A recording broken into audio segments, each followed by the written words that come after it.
नकारात्मक नजरिए और सकारात्मक नजरिए से संबंधित एक कहानी। एक व्यक्ति काफी दिनों से चिंतित चल रहा था, जिसके कारण वह काफी चिड़चिड़ा तथा तनाव में रहने लगा था। वह इस बात से परेशान था कि घर के सारे खर्चे उसे ही उठाने पड़ते हैं। पूरे परिवार की जिम्मेदारी उसी के ऊपर है। किसी न किसी रिश्तेदार का उसके यहाँ आना जाना लगा ही रहता है। उसे बहुत ज्यादा इनकम टैक्स देना पड़ता है, आदि आदि। इन्हीं बातों को सोच सोच कर वह काफी परेशान रहता था तथा बच्चों को अक्सर डांट देता था तथा अपनी पत्नी से भी ज्यादातर उसका किसी न किसी बात पर झगड़ा ही चलता रहता था।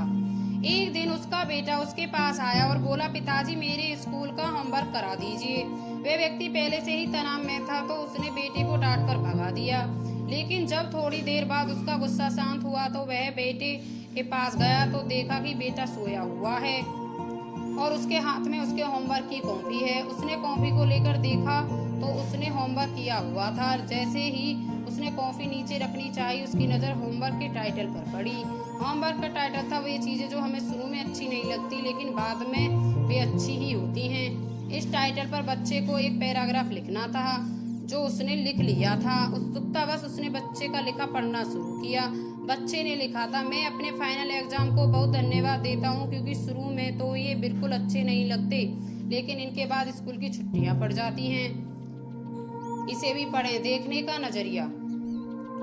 मैं खराब स्वाद वाली कड़वी दवाइयों को बहुत धन्यवाद देता हूँ क्योंकि शुरू में तो ये कड़वी लगती है लेकिन ये मुझे बीमारी से ठीक करती हैं। मैं सुबह सुबह जगाने वाली उस अलार्म घड़ी को भी बहुत धन्यवाद देता हूँ जो मुझे हर सुबह बताती है कि मैं जीवित हूँ। मैं ईश्वर को भी बहुत धन्यवाद देता हूँ जिसने मुझे इतने अच्छे पिता दिए क्योंकि उनकी डांट मुझे शुरू में तो बहुत बुरी लगती है लेकिन वो मेरे लिए खिलौने लाते हैं, मुझे घुमाने ले जाते हैं और मुझे अच्छी अच्छी चीजें खिलाते हैं। और मुझे इस बात की खुशी है कि मेरे पास पिता है क्योंकि मेरे दोस्त सोहन के तो पिता ही नहीं है। बच्चे का होमवर्क पढ़ने के बाद वह व्यक्ति जैसे अचानक नींद से जग गया हो। उसकी सोच बदल सी गई। बच्चे की लिखी बातें उसके दिमाग में बार बार घूम रही थी, खासकर वह लास्ट वाली लाइन। उसकी नींद उड़ गई थी। वह फिर व्यक्ति थोड़ा शांत होकर बैठा और उसने अपनी परेशानियों के बारे में सोचना शुरू किया। मुझे घर के सारे खर्चे उठाने पड़ते हैं, इसका मतलब है कि मेरे पास घर है और ईश्वर की कृपा से मैं उन लोगों से बेहतर स्थिति में हूँ जिनके पास घर नहीं है। मुझे पूरे परिवार की जिम्मेदारी उठानी पड़ती है, इसका मतलब है कि मेरा परिवार है, बीवी बच्चे हैं और मैं दुनिया में अकेला नहीं हूँ। और ईश्वर की कृपा से मैं उन लोगों से ज्यादा खुशनसीब हूँ जिनके पास परिवार नहीं है और वो दुनिया में बिल्कुल अकेले हैं। मेरे यहाँ कोई ना कोई मित्र या रिश्तेदार आता जाता रहता है, इसका मतलब है कि मेरी एक सामाजिक प्रतिष्ठा है और मेरे पास मेरे सुख दुख में साथ देने वाले लोग हैं।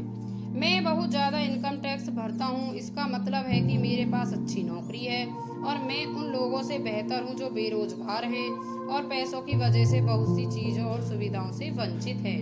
हे मेरे भगवान, तेरा बहुत बहुत शुक्रिया, मुझे माफ करना, मैं तेरी कृपा को पहचान नहीं पाया। हाथ जोड़कर उस व्यक्ति ने ईश्वर को धन्यवाद देते हुए कहा।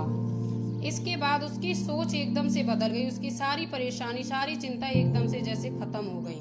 वह एकदम से बदल सा गया। वह भागकर अपने बेटे के पास गया और सोते हुए बेटे को गोद में उठाकर उसके माथे को चूमने लगा और अपने बेटे को तथा ईश्वर को धन्यवाद देने लगा।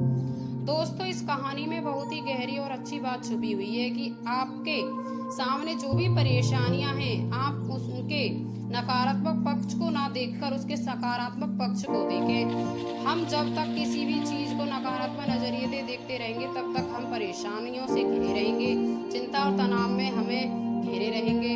लेकिन जैसे ही हम उन्हीं चीजों को, उन्हीं परिस्थितियों को सकारात्मक नजरिए से देखेंगे, हमारी सोच एकदम से बदल जाएगी। हमारी सारी चिंताएं, सारी परेशानियां, सारे तनाव एकदम से खत्म हो जाएंगे और हमें आगे बढ़ने के और मुश्किल से निकलने के नए नए रास्ते दिखाई देने लगेंगे। दोस्तों, ईश्वर ने आपको भी जो दिया है उसमें खुश रहना चाहिए। कभी भी किसी चीज के ना होने पर ईश्वर को दोष ना दें, बल्कि ये सोचें कि जितना आपके पास है उतना भी बहुत से लोगों को नसीब नहीं होता है। आप बहुत से लोगों से आज भी बहुत बेहतर स्थिति में हैं। आपके पास आज जो कुछ भी है उनको पाने के लिए भी बहुत लोग तरसते हैं, सपने देखते हैं। तो कभी भी किसी भी चीज को नकारात्मक नजरिए से ना देखें। आपके पास जितना है उसमें खुश रहें और हर एक परिस्थिति को सकारात्मक नजरिए से देखें और अपनी जिंदगी में आगे बढ़ने के लिए मेहनत करते रहें। वीडियो अच्छी लगी तो